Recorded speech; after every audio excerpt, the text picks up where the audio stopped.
hier am Patio Santa Fe. Das ist eines der Shopping Center, eines von mehreren Shopping Center in diesem Stadtteil von Mexico City.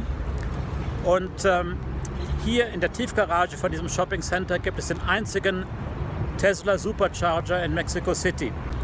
Aber in ganz Mexiko gibt es im Zeitpunkt, wo ich dies hier filme, im März 2021, im ganzen Land gibt es 18 Supercharger. Aber es gibt aber einige weitere, die im Bau sind. Dieser Stadtteil hier, Santa Fe, wurde etwa in den letzten 20 Jahren entwickelt. Hier gab es vorher praktisch nichts. Und jetzt gibt es hier riesen Bürohochhäuser und neue Wohngegenden und neue Shoppingcenter, natürlich recht luxuriös. Denn im Vergleich zu ganz Mexiko-Stadt ist das hier relativ wohlhabend.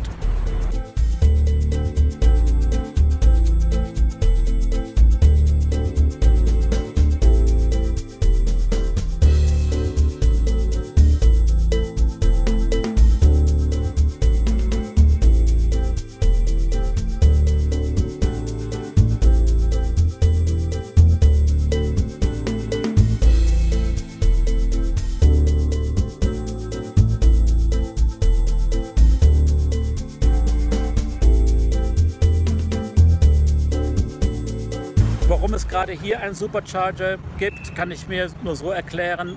Einmal, weil hier eben obere Mittelklasse oder Oberschicht wohnt.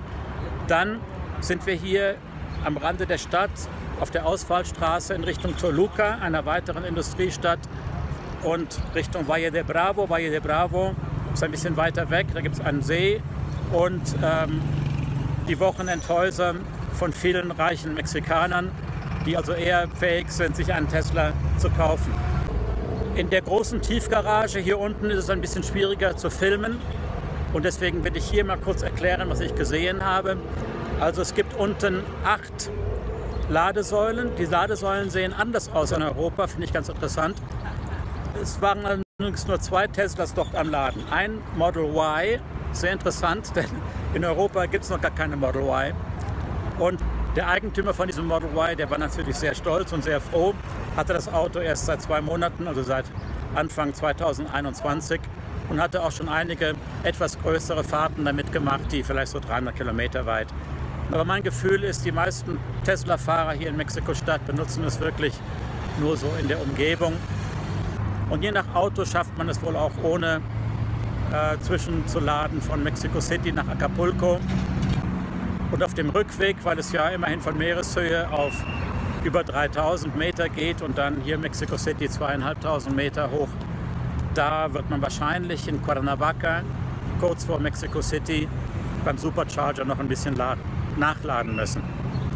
Ja, jetzt zum Abschluss noch einige Eindrücke von diesem neuen Stadtteil Santa Fe, der natürlich im riesen Kontrast steht zum historischen Teil, die historische Altstadt, das koloniale Viertel San Angel oder die sehr hip Gebiete Condesa und Roma Norte.